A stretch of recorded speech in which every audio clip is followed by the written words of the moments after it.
You're listening to Precinct 444, a podcast network from the National Law Enforcement Museum. Today we're bringing you an episode from Icons, where listeners are introduced to incredible people working within the law enforcement community who have made a profound impact in our world. These one-on-one interviews provide insight into their lives and careers so we can better understand their challenges and recognize their bravery, commitment, and sacrifice.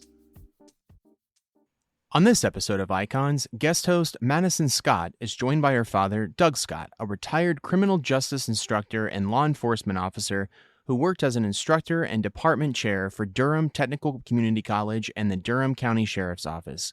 He also offered his expertise to the ATF and North Carolina's State Bureau of Investigation on cases involving body discovery and forensics.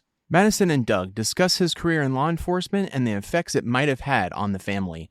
They swap stories and reflect on how this dynamic has evolved between father and daughter over the years. And now for Icons, featuring Doug Scott, Family Life Behind the Badge.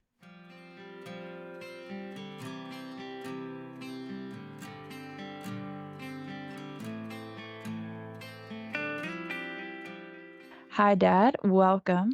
Why don't you start off by telling us a little bit about yourself and your law enforcement career? Okay, well, good morning. Thank you for having me. So I started pretty early, ironically. A little bit of backstory. I was a firefighter for a little while when I was in my late teens and was interested in becoming a professional firefighter. And ironically, while I was attending a degree program in Wilson, North Carolina, the fire science program, at that time, Durham Police Department was not Durham Police Department, it was PSO, Public Safety Officers. And so they did both police and fire, had both police and fire responsibilities. And so if you were a police officer, you were also a firefighter, and vice versa. And so they came to the school recruiting. And I thought, yeah, I'll get to be a professional firefighter and law enforcement would be okay. Maybe I'm going to give that a shot. And as it turns out, ended up going just to law enforcement. Never saw that coming. And that was back in, I'm afraid to even say it. So that would have been in 1985. Oh, geez. Anyway, yeah. And I did law enforcement for a couple of years and in Durham, North Carolina, and then went back home to Tarboro, where we're from, for a couple of years as a firefighter. Thought maybe I did want to be a firefighter after all. Then decided, nope, I like law enforcement better. So I went back to Durham, North Carolina in '89 and was there until 2015. Mm-hmm. And where, kind of outline your career for me? Like, what did it look like? What different jobs did you do over your career? Because I know you kind of went down many different avenues. It wasn't like you were just out doing patrol work or something all the time. Yeah, actually, I think I was very fortunate. I had an opportunity to work. I started out in the jail. They always started people in the jail at the sheriff's office at that time with Durham County, which I thought I didn't like it at the time, but in hindsight, it was really a good place to start because in my opinion, you got a chance to work on your communication skills, working with people that were maybe outside of your typical circle, if you know what I mean, and learning how to communicate with people that didn't always like you or appreciate you or were trying to manipulate you and use you. But anyway, so in jail for a year, then after basic training, I did go out on patrol for a few years. And while I enjoyed patrol, what I really liked was when they offered me the opportunity to begin maybe teaching in the academies. And so they sent me to instructor school to get instructor certified in the state of North Carolina. And also because the DARE program was starting up, that was sort of where they had me targeted. So I also went through instructional training with North Carolina Department of Public Instruction. And so sort of a dual certification there, and began teaching in DARE in the elementary schools, and then SRO, school resource officer, with the middle schools and some high schools as that developed into a bigger program from just DARE in elementary. And so I was basically teaching in the academies and also teaching and working in the schools as a school resource officer and a dare officer. So that was my first taste of instruction, and I really liked it. Really liked it. Mm-hmm. But I also, at one point, was moved to the narcotics units in the summertime. So when school was closed and we weren't doing dare and other trainings and things, then I worked with the narcotics unit, and it really was not that exciting. You did a lot of riding around looking for marijuana fields and following up on leads with informants and some warrant services and things of that nature on houses that were being used for manufacturing and selling drugs. And unfortunately, some of those fell through much more than I thought they would have because people would find out ahead of time and you'd get there Mm-hmm. expecting the worst or prepare for the worst. And you get there, there's really not a whole lot going on. But one of the things I got a chance to do, which sort of a highlight, was I got a chance to fly during the summer twice. I flew with the North Carolina Air National Guard in Mm-hmm. helicopters doing marijuana eradication, looking for marijuana fields and grow patches and things.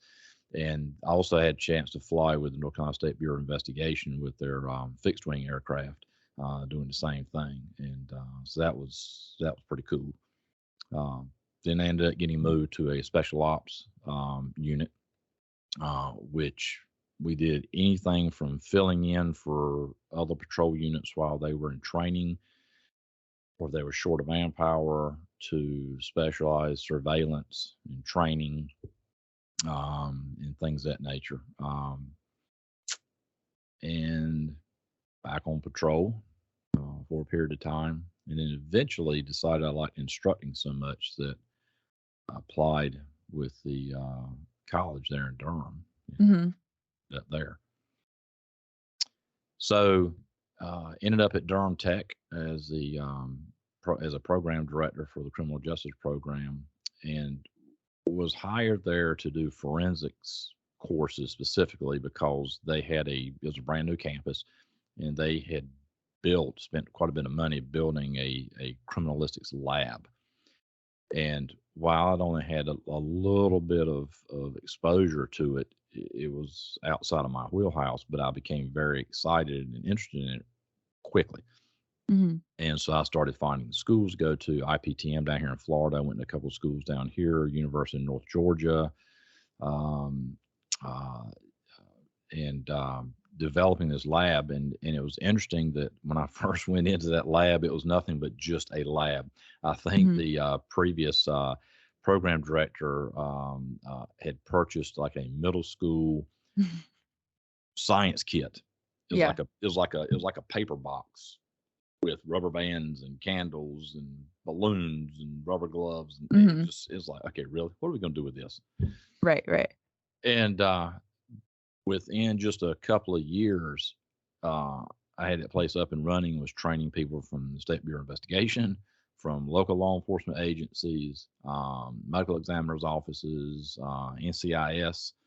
I think those officers came out of Norfolk, Virginia, CID Mm-hmm. out of Cherry Point, Camp Lejeune, areas of that nature. So it developed from just a physical lab into a working, functioning criminalistics lab. Us running pretty much as we could as far as chemical, light energy, powders, photographies, human remains identification. I mean, you name it, we were doing everything we could do.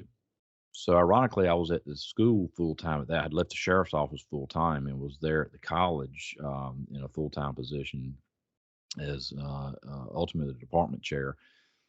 But I stayed with the sheriff's office as a reserve deputy, so I'd still go out and work patrol periodically and help with different things going on if they had special events, needed extra personnel and things of that nature.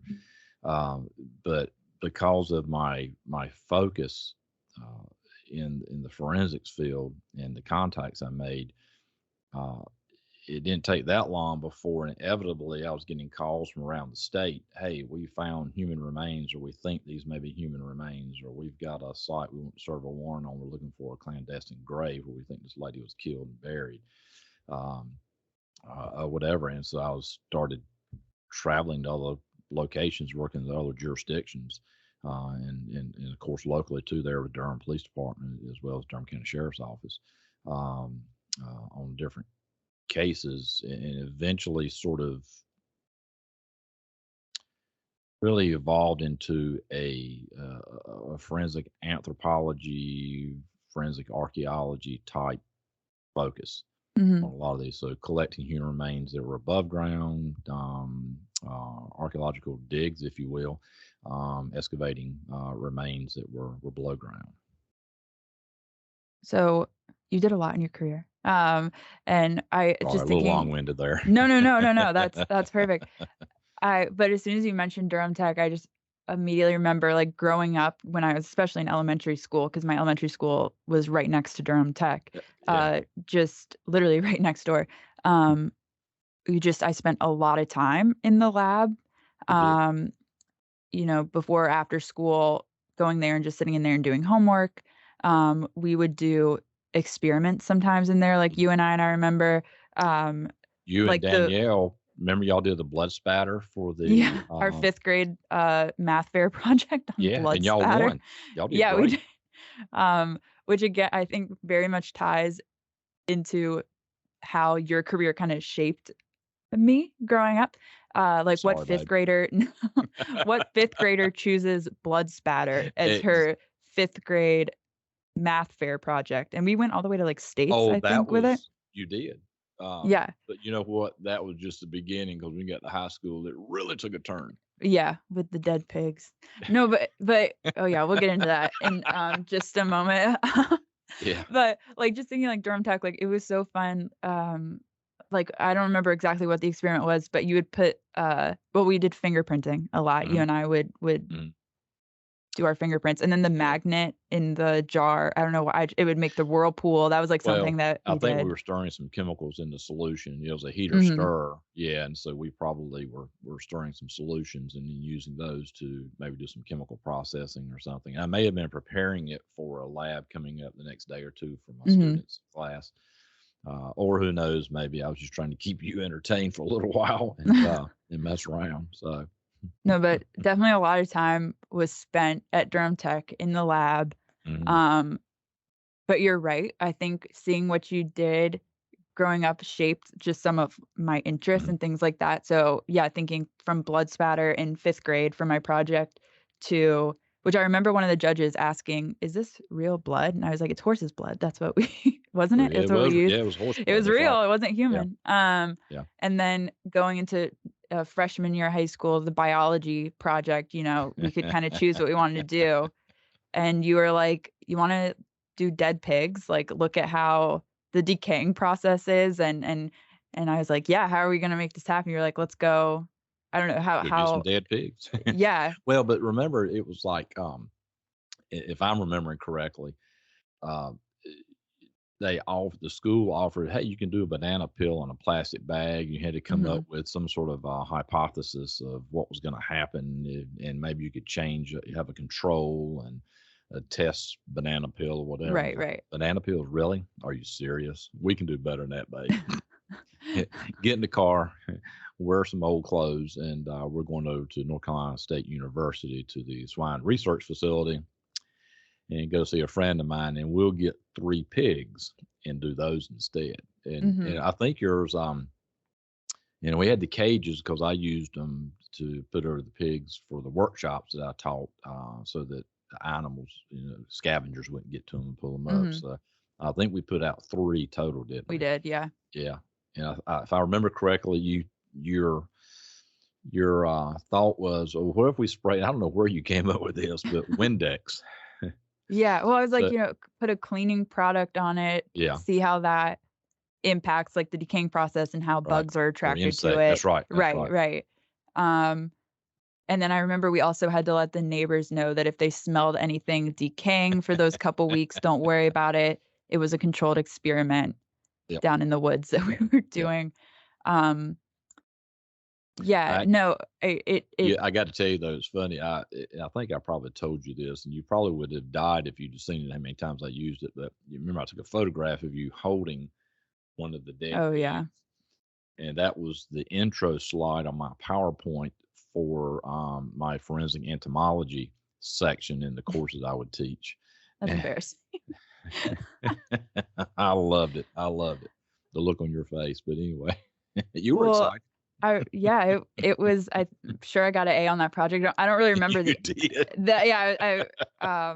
I just remember doing more of the project itself back in high school, which was interesting. Mhm. But you also mentioned that during your career, you worked with all these different agencies, and that's something that we talk Mhm. about a lot here in the museum. Like, we have a Right. web of law enforcement display that kind of shows how Mhm. different agencies work together, whether they're federal, local, county, all sorts of stuff. Right. Right. What different agencies, what was it like working with different agencies during your career? Um, I enjoyed it because it just gave you that much more exposure. Mhm. And I'll take it a step further, not just different law enforcement agents, because also agencies, easy for me to say, but also different professionals and disciplines. So, and when I say that, I mean working with anthropologists or archaeologists, for example, from North Carolina State University. So working with other academia um, to help have an additional resource in identifying and locating evidence and having the analysis performed on that evidence as well. Obviously, working with the medical examiner's office in the state of North Carolina, but then also the agencies. Working with local, as you say, local agencies, state, and even federal agencies in certain cases.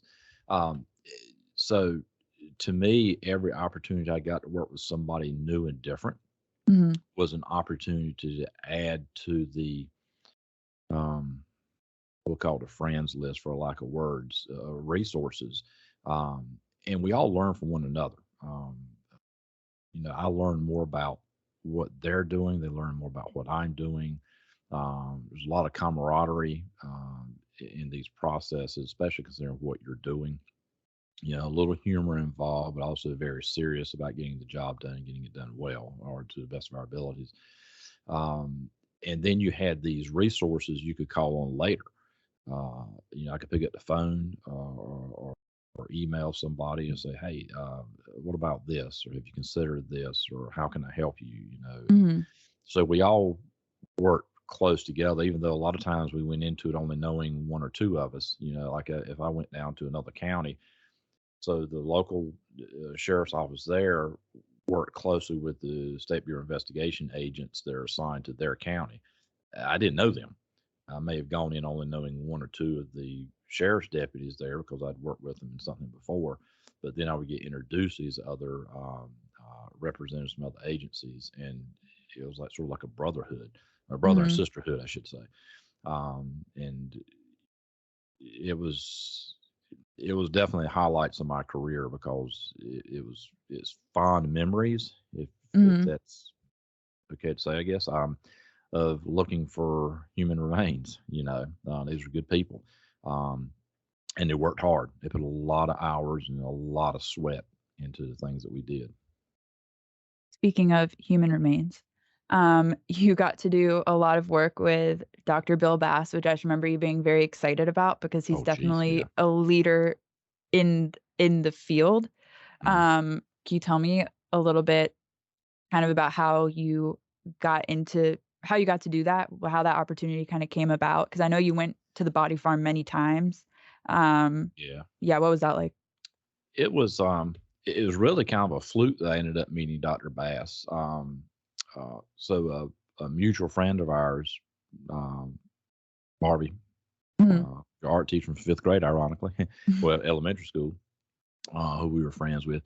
Um, she and I were talking probably because of you at some point, just because of the friendships we had. And she had mentioned that she was going to be going to this place called NCAP, which is the North Carolina Center for Advancement in Teaching, which is in Western North Carolina. It's basically across the street from Western North Carolina University, up in Cullowhee, North Carolina.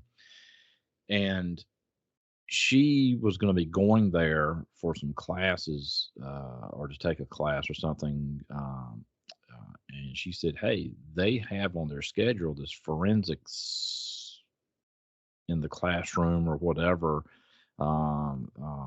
course on their calendar. And she said, you should call them and just see if they need assistance teaching it. And I just, it could be kind of fun. So I called up there, and as luck would have it, the individual I spoke with, Renee, the program director for that area, had this forensics course that was designed to bring teachers from around the state in to learn and get information they could take back and use in their classrooms in their biology and science and other classes. And they didn't just do forensics, they did everything, even national board certification classes. It's a little bit of everything for the teachers. Actually, I could spend a whole day just talking about that place, what little bit I know about it. But anyway, as luck would have it, I called and was put in touch with Renee, who's a program director for it. And Dr. Coward, that is. And she said, oh my goodness, the guy who was supposed to be helping us with this just backed out like the day before. And so she and I talked, kind of got to know each other on the phone a little bit. And it turned out that I didn't realize then, but found out soon after, that the other co-instructor for this was going to be Dr. Bass from the University of Tennessee. And so then I was like, oh gosh, I would love to go up there and somehow have my hands in the pie on this thing. And so they invited me up to kind of check me out and see if we got along okay, if I was a good fit, if I knew what I was talking about, or if I was BS, whatever. And we got along great. And that was the beginning of a relationship at NCAT. Now, at NCAT, they would run these courses. They were week-long courses, like twice a year, like one in the spring and one in the early fall. And Dr. Bass would be a keynote speaker / trainer for this thing. And so that's how I met him. And then he and I started team teaching these classes together twice a year for about 5 years, 7 years. About 5 years, I guess. And in the process of doing that, obviously, I wanted to learn more about the research facility there at UT. Can you tell me a little bit about what the body farm is? Like, I don't know the history of it, or just what it's used for? Yeah, there's actually there's a wonderful book out by and about Dr. Bass. A little plug for his book here. It's been out for a while though. It's called Death's Acre. And it's all about how this research facility started and how he got into it. But ultimately, what it has evolved into is truly a research facility. So there are cadavers, bodies that are either completely unidentified, or now a lot of people are donating their bodies to this because it becomes so popular. And the bodies are basically assigned to graduate PhD students that are in the forensic anthropology department there at University of Tennessee in Knoxville. And these bodies are put out in different scenarios, and data is collected from the research done on these bodies. So, for example, you could have a body that's partially buried, a body that is submerged in water, a body that is trunk of a car, for example, body sitting in the bright sunshine where it's getting sunshine half the day versus one that's in the shade. And so what they're looking at is the insect activity and the role those insects play in the decompositional process, the role that any coverings or exposures or lack of exposures to the body play in the decompositional process. And a lot of it is looking at what they call the PMI, the postmortem interval. So how long has that body been there? And if we can identify all the variables, the roles they play, the temperatures, the humidity, the insect activity, other predators, larger predators, raccoons, skunks, canines, things of that nature, wrapping, lack of wrappings on the body, so we can try to get a better scientific uh, pinpoint of time for that PMI, so that as you're piecing together timelines in a body that's been found, that may help us. Well, it does help us tremendously in trying to figure out where this person was last, when this actually may have occurred, when were they actually killed, and then we look at other people that may have been involved. Obviously, all the common things you could think of, but this facility gives a controlled environment for these students from all over the world, actually, to come in and do this research and develop um, uh, the data and collect the data that's needed. So when these things go into court, um, that they stand up. They've met the Hmm. scientific tests to stand up as to how we know this person has been deceased for 96 hours.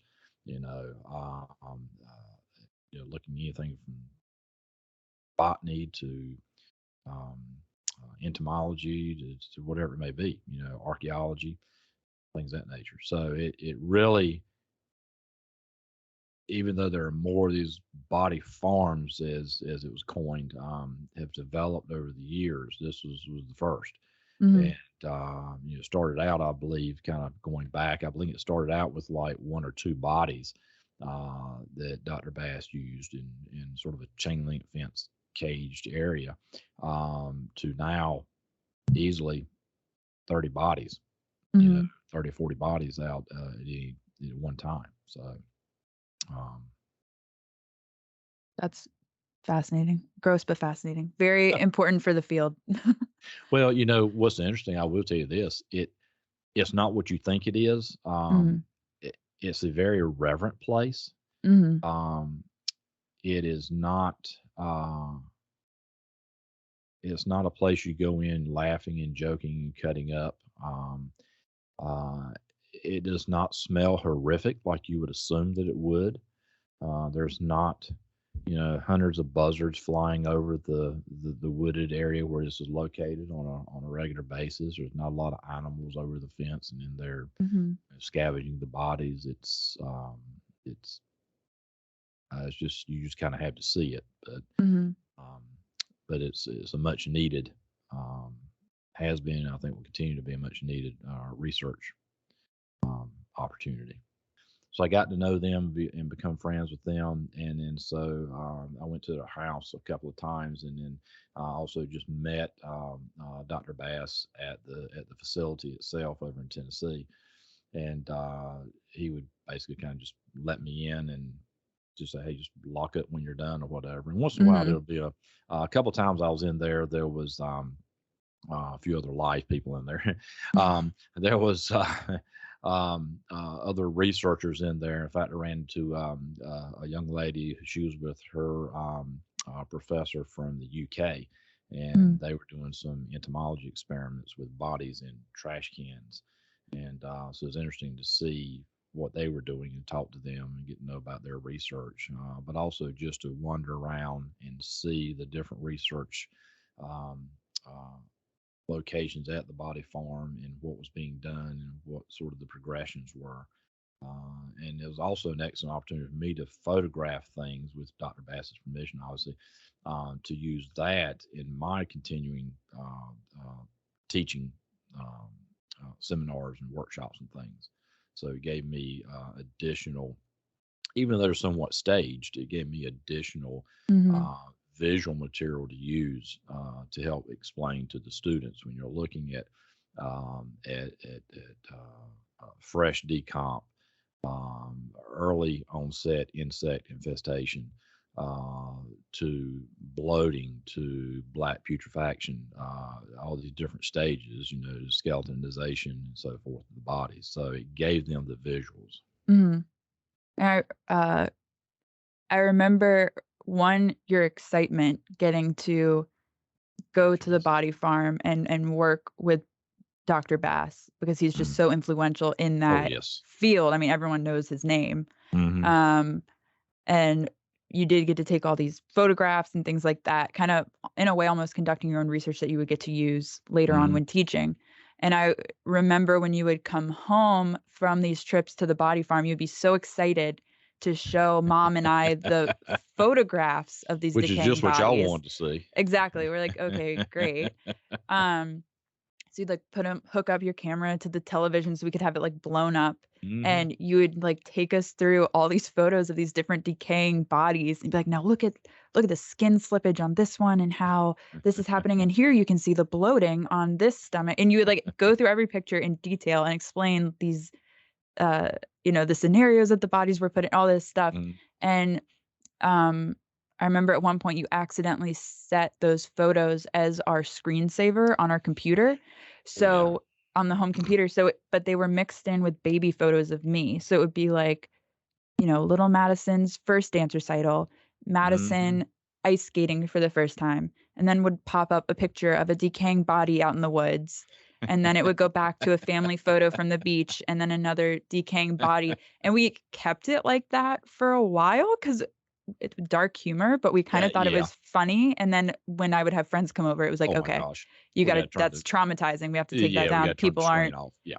used to Yeah, seeing decaying exactly. bodies like Exactly. we were. Yeah. It was almost I'd say like we we were almost like desensitized to it, just not a lot, but just a little bit, just growing up in that surrounded by that kind of research in that Yeah. field. And you did get a little desensitized to it, I believe, because it's almost like it was kind of spoon fed to you. And it wasn't like I came in one day and right out the gate, boom, oh, this is what I do. Here's a picture of a body that's decomposing. It's Right. in this stage of decomposition. And here's a close up showing specifically, what's going on right here, in the nasal cavity or Yeah, exactly. whatever. And from a young age, just being used to this because for your teaching, you would carry around different skeletal remains. Mm. I remember Kim was one of the bodies, Yep. and so real skeletons from these people who had unfortunately passed away that you used for research and for teaching during these seminars, Mhm. but you would keep them in their boxes, like in our living room under the couch. So it just wasn't normal, I feel like, for most people to go sit on their couch Christmas morning and it's like, oh, Absolutely not. there's also skeletal remains under the couch that you just had stored there for when you would go teach. Um, which is also something that's kind of Mhm. funny when I like look back on like, yeah, that wasn't necessarily normal, but that's what it was like growing up with someone in the law enforcement field and this was part of your job. And so just kind of getting used to that from a very young age was Yeah. interesting. It is very, yeah, I can see that. But it made sense. The Right. boxes they were in, the way they were stored, just Right. to slip them under the bed or under the couch or whatever, just to out of the way. So, but also in a respectful way, In a because respectful way. yeah, Yes. yeah, I mean, but it was just the boxes were long and thin, and that was easy to just store them out of the way till you needed them it was, again in a very respectful way. So, yeah. yes. But yeah, Um, growing up with, I think it was 6 total mhm. skeletal cases. Yeah, In the house. Yeah. one murder for sure. The others may have been more of natural causes, some overdoses or whatever. But Mhm. yeah, not your typical childhood Mm-mm. memories. No. Um, but thinking of that, how do you think your career in law enforcement impacted raising a child or impacted family life in general? Mm. Uh, well, it obviously brought some somewhat dark humor or humor in general into part of it. But um, it, it's funny you ask that because before we had you, Mhm. um, and just your mom and I would go out and work patrol or whatever, and it would just be, I was working. It was kind of like you just do what you do. It may be different from what neighbors did for work or whatever. But after having a child, it really, really changes things. Then you start you kind of reflect a little bit more on, what am I doing? You know, what if something happens to me? But also, I think the one feeling I remember having more than anything is how am I going to deal if I have to deal with a situation involving a child? where they've been victimized, and that really worried me, to be quite honest with Mm. you, because my whole outlook or view on, and not that I viewed it any less before you were born, but after you have your own children, I think it just brings it closer to home when you have to deal with a case where a child is involved. Um, Mm. I was thinking specifically about one in Durham where the 4-year-old was shot and killed, murdered. So Mhm. That's the one that is that the one with the mom also? yeah, They well, were buried out. it wasn't his mom. It was just another lady Mm. that in the group. Uh, I uh, remember I remember you working on that case, yeah, yeah, that which is was a hard one. yeah, it is. And again, it just brings it home because you have children, and I don't even know if I can articulate why that changes, other than the fact that you just have this greater love for somebody else, I guess, as Mhm. your kids, as a parent, and it just changes how you view other people if they're doing something to children, victimizing children. Um, to the point it actually made me a little bit nervous. I actually questioned myself at times if I were involved in a call or a case where a child was being actively being abused. Basically, I kind of wondered if I'd lose my shit. Right. Yeah. And and I question Because your whole myself, mindset critique. changes. It Yeah. does, it does, and I would like to think that I wouldn't. I don't believe I would have, but it became a little bit of a fear factor. You know, Mhm. I'm pretty level, even killed for the most part, but I felt like that. What are you laughing about? But I feel like that would have been something that would have been a challenge. Yeah. Do you think having the career that you had changed your outlook on society at all? Do Oh, you no think doubt. yeah. Yeah. Um, I I definitely became, and I hope this is not bad, but I became more critical, more observant, I believe, of my Mhm. surroundings and what people are doing.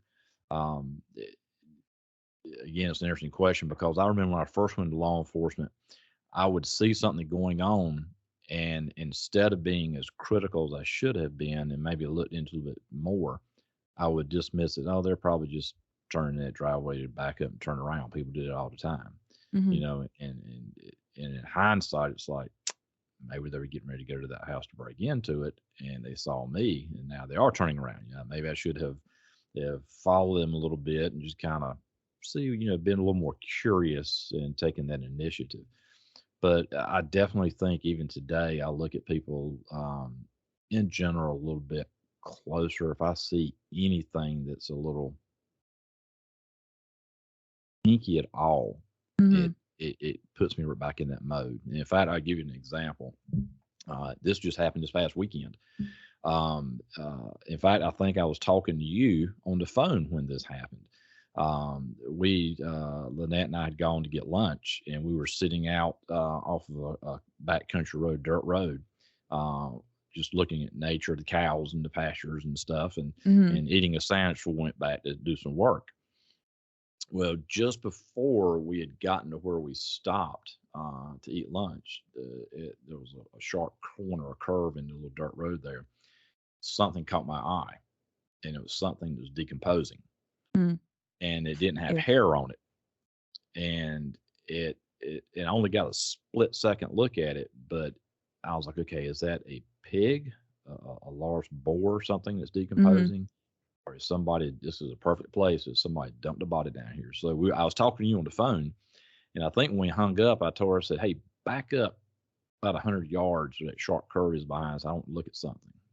Mhm. So it turned out to be a boar somebody killed and dumped the Mm. carcass out there, but it was hairless. It Yeah. looked similar to a decomposing human, you Right. know, and and 99% of the time that's what it's going to be, something like that. But because of that experience in law enforcement forensics and all, it made me want to go back and take another look just in case, you Mhm. know. But I do watch people's behavior in public, and if something gets my antennas up, um, I, I react in some way. If Right. nothing else, just moving to a safer location in case something is getting ready to happen. Right. You know. So, I think um you also raised me to be very aware of my surroundings from a very young age. And I'm sure a mm, lot of people who are in the law enforcement field probably do the exact same thing with their children because they've yep. experienced certain things. Mhm. Um, but just you and mom from a very young age were very much like stranger danger. This Yeah. is what you do if anything ever happens. Like, Mhm. always trust your gut. If something feels off, get Yes. out of there. Yep. Um, from a very, very young age, I feel like you guys kind of instilled that same like fight or flight type, like pay Right. attention to what's Right. be aware of your surroundings. Exactly. Which again, I think probably any parent who's in the law enforcement field is that same way with their child.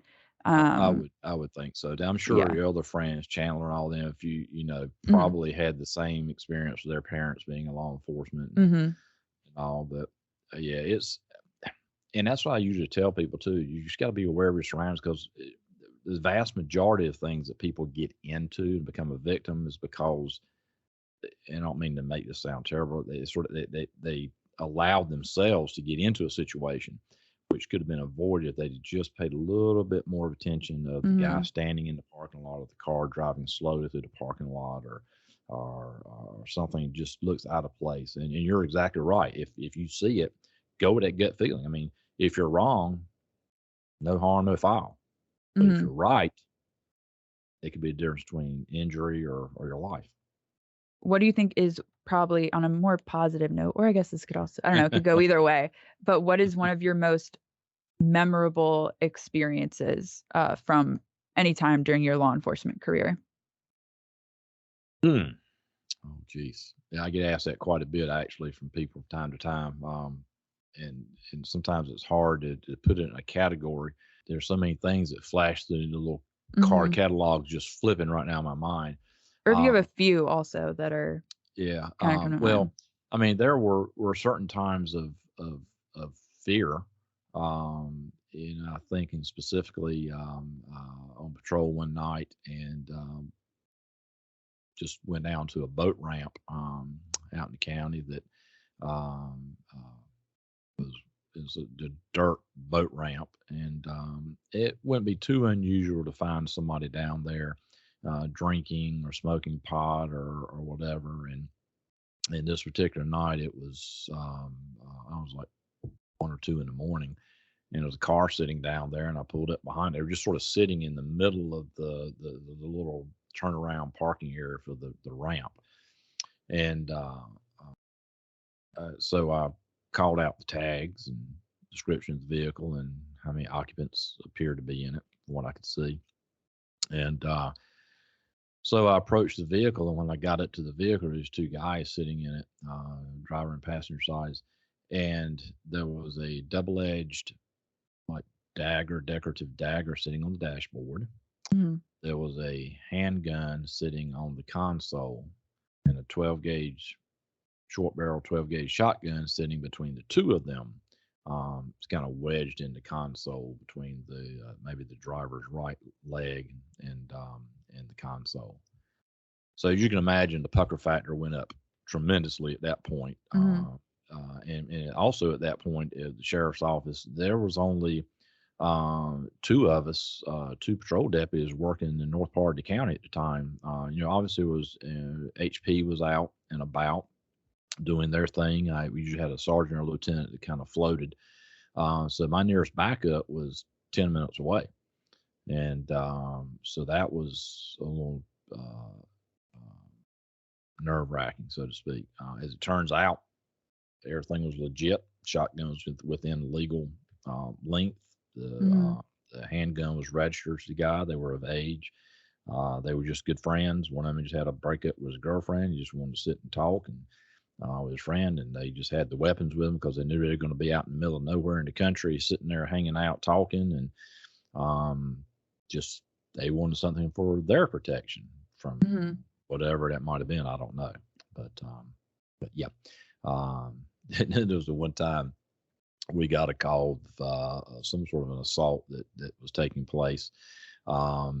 and the suspect had two guns. He had a 410 shotgun and a 22 rifle, and it was raining really hard that night. And so I remember when Simon and Kenny and I get there, the three cars, we pull up, and that was raining, and I already had on my big bird yellow, long, bright yellow rain jacket. Mm-hmm. And so I jump out of my patrol car, and this guy's standing on the front porch, like in Western style, with a shotgun in one hip and a rifle in the other Oh, hip. geez. And I'm thinking, oh my God, could I be any more visible? So I Mm-hmm. found the biggest pine tree, and it was a big one, between my patrol car and his front porch with him. And I sucked my little skinny gut in and made myself as thin as possible with that bright yellow raincoat on. So Yeah, that would be stressful just getting out of the car and seeing that, and you're like, I am the largest target that this man could possibly have. Exactly. Yes. How much more of a target, thing missing was a neon sign and arrow saying, here I am, shoot me, Exactly. and everything ended up fine, which Mm-hmm. it normally does in law enforcement, but it's the times that it goes bad that it goes really bad. So, but yeah, the guys, whatever, he gave us the weapons and everything worked out okay at the end. So nobody got injured at the end of the story, but, car chases are not what they're cracked up to be. When you're young in law enforcement, you want to get into foot chases and kick doors in and car chases. But I will tell you, car chases are, first of all, they're extremely high liability. Mm-hmm. They're very dangerous, not just for you, but for the person you're chasing, and also all the other vehicles and pedestrians and things around the roadways. So they are quite nerve-wracking. There's a lot going on in a vehicle chase. Obviously with today's dash cams and technology, body cams and things, we see a lot more of what's going on. But, calling out speeds, calling out locations, direction of travel, what the suspect vehicle or persons inside are doing, throwing stuff out, firing, running car. You're sort of video documenting and audio documenting what's happening is additional evidence. Obviously, the cameras not help because they're time stamped and everything in speeds and things of that nature. But they're very, very scary. And then when they end, if the vehicle just stops, there's not a crash involved, then the whole scenario is changing now. They stop. Are they going to get out and run? Are they going to get out and shoot at you? You got to think about your positioning, your tactics, and your vulnerability, and other people around that are innocent bystanders, So Right. a lot going on. That's definitely something when I'm giving tours at the museum that we talk about a lot, is how, like, here in DC, you don't see high-speed chases or anything because of how dangerous it is, not just Right, for the right. officer, not just for the person they're pursuing, but the other drivers and the other Oh, yeah. pedestrians. I mean, it's It's just tight quarters. huge liability and so Mhm. dangerous. So you're seeing a lot of those agencies kind of step away from doing that and finding other Yeah. methods of Yeah.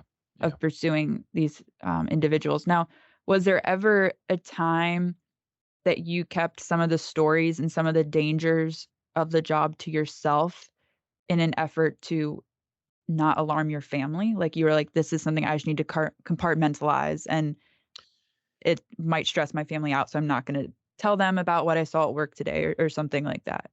Yeah, I think there certainly were. Part of it was because to me it was just part of the job, and Mhm. I didn't see that it was anything that was that exciting to tell somebody else.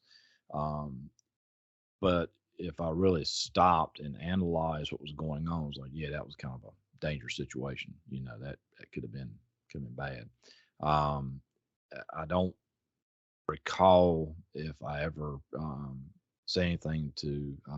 This was before you. Um, but a domestic disturbance, and second time we've been to the house that night. Mm. Domestic laws were different then, almost non-existent, to be honest with you. If there wasn't obvious assault or something like that, it was just Mhm. trying to separate people, get them to go somewhere else and cool off and whatever. But yeah, taking a butcher knife away from a female one night in a hallway in just like a ranch style house. So you got like what, a 3 foot wide hallway, and she's coming from the kitchen. I'm coming from the back bedroom, and we meet halfway in the hallway, and she's got a butcher knife in her hand. And I just reached out and had her to hand it to me and told her, "You need to stop before you get yourself in trouble. And give me that, and let's go back towards the kitchen and talk," And she was heading back down towards the bedroom where the man was and the other lady. Um, Oh, yeah, it was.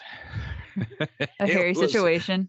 Ironically, though, it wasn't the other female she was upset with. They were both upset with the man. So I don't know I don't recall at this point what the relationship was, but apparently things went to hell in a handbag at some point that night. Yeah, So, clearly.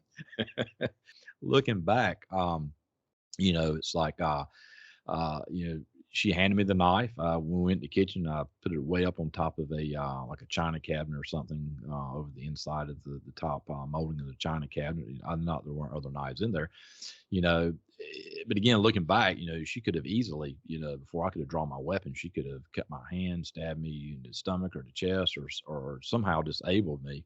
I don't think I ever said anything about it because it ended up being benign, hmm but certainly the outcome could have been completely different. So, hmm so again, sometimes it's not telling because you want to worry somebody. Also, it happened. It was part of what you were doing, and it's a detail that you just may not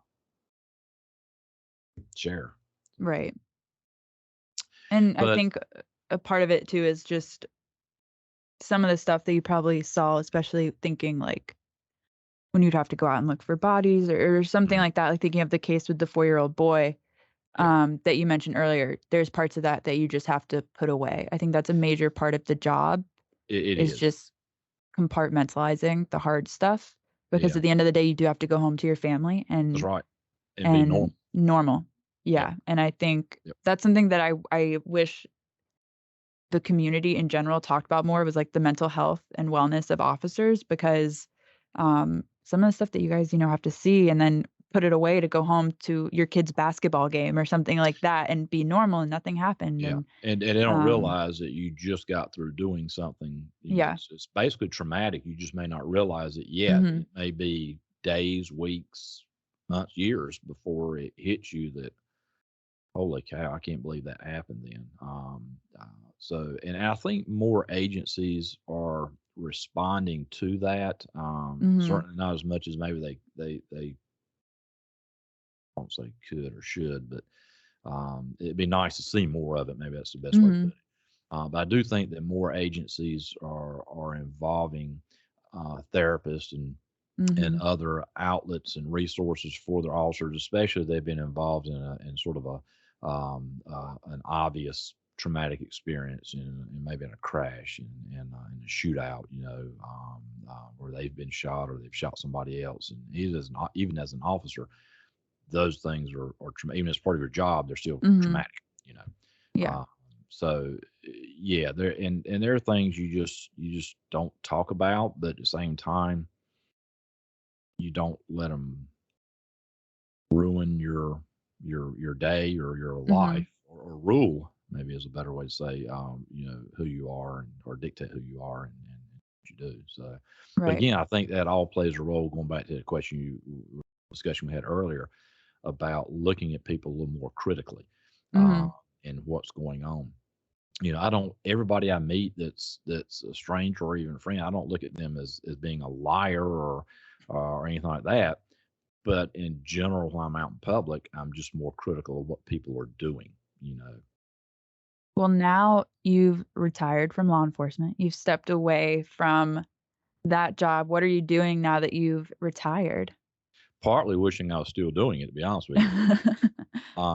I mean, I can only imagine it's similar to what our military, our veterans and all go through, to some degree, where you still want to be involved and because let's face it, it's an adrenaline rush.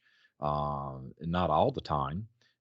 In fact, most of the time it's not an adrenaline rush, but when you get it, Mhm, it is. And there's nothing like it. And so, but anyway, being retired, yeah, I worked for Pasco Sheriff's Office there in Pasco County, Florida, for a little while. um, as a civilian with their property and evidence section. Um, and now I'm doing something completely outside the box. It's low stress. I'm a massage therapist, believe it or not. Mhm. Um, uh, which is just people ask me all the time, how'd you get here? How'd you get Right. from being a police officer or a one-time firefighter to being a massage therapist? You went from sharp, jagged rocks to a nice green meadow. Mhm. you know, and I will say that when I sat down with some help from somebody else and looked at all of my jobs and careers in the past, it was all about helping people. Starting um, all the way back working when I became an EMT and was running rescue calls, a Mhm. firefighter, law enforcement officer. When I was with the college, advising students and working with them on some personal issues as well as academic issues, and trying to help them meet their goals. So anyway, it was all about helping and serving other people. And Mhm. so I think that probably had a role in choosing this. And I've always had a little bit of an interest in the medical field, even if it was on the forensic side. It's still it's human anatomy and physiology and stuff like that. But so this kind of played a role in that as well. I think Mhm. I'm working now in the medical field as a physical, excuse me, as a massage therapist, and so I do get to put the pieces of the puzzle together, trying to determine what's going on with a specific patient at the doctor's office I work at, and what can I do to help that patient um, get better. How can I Mhm. increase their range of motion? How can I decrease the headaches that they're having? Things of that nature. So, So now you get to yeah, relax a little bit more a little bit more. and I agree. not Yep. nearly as stressful, Yeah. It's as it used it. to be. Yeah, and I don't want to get political here, obviously, but it's more of a young man's game, and I'm not a young man. Um, and to be honest with you, the law enforcement officers now, local, state, federal, have got such a hard time. Mhm. I think there's a huge, and I would certainly think it's certainly the vast majority of communities appreciate the law enforcement officers and what they do to the best of their understanding of what they do. But unfortunately, there has been a growing uh, attack. It seems like on you know physically, uh, Mhm. actual ambushes and things, emotionally, psychologically on our law enforcement community. And I think right now it's very difficult, and I think it's taking its toll. If you look at the agencies around the country, now keep in mind that the vast majority of the law enforcement agencies in the country in the United States are not like LAPD or New York or DC. Mhm. The vast majority are like 10 or less officers, all these little small communities you have around the country. So while they may not be having as much, and this is just, I don't know, this would be, I don't have any stats to back this up, but I'm assuming they're having less problems resourcing, staffing the small agencies. But the larger agencies, I think, where you see so much unrest and so much targeting, if you will, of the law enforcement community, they're losing officers and they're having a hard Mhm. time recruiting and getting officers. So I think it's tough. I think it's tough on everybody. I think it's tough on the administrators of those officers, of the agencies. I think it's tough on those officers out on the streets, wondering, do you really appreciate me or not? Or is this person, I would say be even more vigilant now because people Mhm. are reacting in the most negative way, it seems like, to law enforcement's presence. So, And it makes me thankful that you're not necessarily in the profession anymore, just thinking of, some of the things that have right. happened in recent years, but it does, I mean, with my husband being law enforcement here in Yes. DC, it does, um, worry me Yeah. sometimes. And Yeah. I I know he understand. also does not tell me everything that happens at work because he'll bring Yeah. up something that happened months ago, and he's like, "Oh, I didn't tell you about that?" Yeah. Like, Yeah. I'm like, "What? Why didn't you tell me?" Like, something, Yeah. stressful that might have happened at work. Well, Um sometimes I think too that you as the officer, an individual, you have to kind of process your way through it. Mhm. So while it may be articulated as, "Oh, I didn't tell you," it may be what's really being said is, "I couldn't tell you, or I didn't want to tell you, and Mhm. now enough time has passed that I feel secure or safe telling you." And plus, it may not worry you as much because you have that psychologically have that time span. Oh, it was 3 6 months ago. Mhm. So you're not as worried. It didn't happen. 3 hours ago. You Right. know, so I get I that. I get I that. think, that's just important, when with this podcast series that, you and I are the first one going with all Mhm. these interviews, it'll be interesting to hear how other family members and, like, their law enforcement relatives kinda discuss these things, because I think you can't just look at the badge, you have to remember that these officers have families and have to go Exactly. home, and as we've kinda talked about, like, in this hour, that you have to come home and go back to normal, and, Mhm. I think that's just something to kinda keep in mind with all law enforcement, is that they have Yeah. these families and these lives outside from when they have the badge on. Mhm. But I feel very blessed to have been raised in a law enforcement family. I think I learned a lot from seeing you in that career field. It That was not my goal at the beginning by any means, but I'm glad it worked out. but, now here I am at the National Law Enforcement Museum. It's kinda Exactly. cool. It is. Um, It is awesome.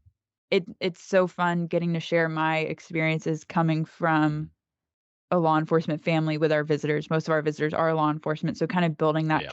Yeah. connection, um, with them is so fun, and I just feel very lucky to have come from a family where you were in law enforcement and kinda learn from those experiences. Well, So I and appreciate it. you're right. But you're right. It's interesting because you grew up in that community a little bit too, because there were Mhm. associates, friends of mine that you were around. Then you had friends of yours that whose parents were in law enforcement, and of course me, and then um, and now uh, being married to an officer, Mhm. and also now working in the law enforcement museum there. Yeah, you pretty much have been surrounded and continue to be surrounded by it quite a bit. Um, and I think it's a great career. It's not for everybody. I wasn't even sure it was for me. In fact, I backed out for a couple of years and then came back. Uh, Mhm. but I will say, probably one of the most important tools, if you will, that a law enforcement officer has, and maybe even more so today than it was when I was in, um, is communication. Mhm. Uh, and now that I think it when I say it, on both sides, communication with your family, but looking at the job, is how you talk to people, how you communicate with people, and not just verbal, but your presence and your posturing and things of that nature plays a huge role in the outcome Mhm. of contact with citizens. And unfortunately, I think again, uh, with so much more pressure on law enforcement officers today, while that's an even more critical, vital tool for us to have at our disposal, and to hone on a regular basis our communication skills. It's always been important, but I think right now it's even more important because I think people are also even more critical of us, whether it's Mhm. justified or not. So I think your communication skills in the field are I can't even articulate how important those are. It's not the handcuffs, Yeah. it's not the gun, it's not the taser. It's it's how you approach, how you talk to people, and show respect for people. I Mhm. mean, there certainly comes a time where, okay, we've talked as long as we're going to talk. Now it's time to do. And I get that. Um, but you got to typically start out with good, strong communication skills. So Mhm. anyway, That so, that's definitely something we, like, talk about at the museum, like, too, like, the de-escalation techniques and things like that yes. are becoming ever so prevalent, and, Oh, even more so um, now. Yeah. yeah, it's a huge topic of discussion and is so important to discuss Yeah. within the field. Well, and I know y'all do quite a bit of safety hmm training and hmm awareness there at the museum, which I think is fantastic. So, Yeah, for sure. That just made me think really quick before we wrap up, how uh, looking at the safety training, and I was thinking of our simulators, how in our decision making use of force mhm. sim, visitors can be given the taser, and how uh, to hold during the simulator, and how when you were at Durham Tech, I was gonna because say, you giving again, them the taser? Were you tasing your no, visitor no, to the? no, they get like the It's like, geez, tools, and it's like that's the a heck of an compression air. experience at that museum. No, no, no. That would be something completely different. But I thinking of that, I just thought of how, spending growing up at Durham Tech pretty much in the Mhm. lab, how there was the training there for new officers. Yeah, And yeah. so you and I just remember one afternoon they were doing the pepper spray training out in the field behind Durham Mhm. Tech. And you and I just sat there watching these new officers get pepper sprayed and then Oh, have to geez. beat the crap out of each other. And it was the Snot and funniest. tears flying. Yeah. Yeah, it was the funniest thing, and then hearing them do the taser certification training down the hall from the lab, Oh, yeah. you would hear, like, the taser, taser, taser, you'd hear the scream, and then you'd hear so much laughter Oh, erupt yeah. from Yeah. everyone else watching. Yep. Their coworker getting tased for the training was just always another interesting part of growing up in that area, like, just growing up around law enforcement and Yeah. experiencing those things. Oh, yeah. Well, having the basic training classes there at the campus Mhm. right next door to where you went to school, elementary school. Yeah, you got to see a lot of that. And do you remember walking down the hallway? You could have been going to the restroom or to the lab or whatever, and the cadets would be coming down the hall, and they would all stop and turn at attention as you Oh, walk yeah. by them. Yep. Yeah. But it's funny that getting back to the taser though is there's two different groups in there laughing. There's the group that hasn't been tased yet that's laughing, scared, nervous, terrified, and there's the group that's already been tased and is over and behind them that's laughing because they know what's coming for the group coming up. So and of course Exactly. in the video, yeah, yeah. Exactly. Very unique experiences with that. Well, I think that's all the time that we have for today. So thank you so much for chatting with me, Dad. It was No fun. worries. Well, it's always Um, good to see you. You know that. yeah. Maybe we can do But this live in person next time. Who knows? yeah, we'll set that up. Bring you in from Florida. Exactly. But thank you, and I'll see you soon. All right, babe. Love you, and I will talk to you very soon. All right, love you too. Bye.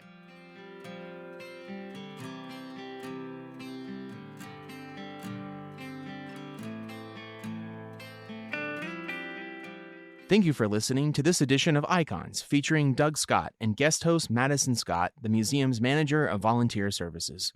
We hope you found this conversation enlightening and will join us again for another edition of Icons, where we introduce listeners to incredible people working within law enforcement who have had a profound impact on the community.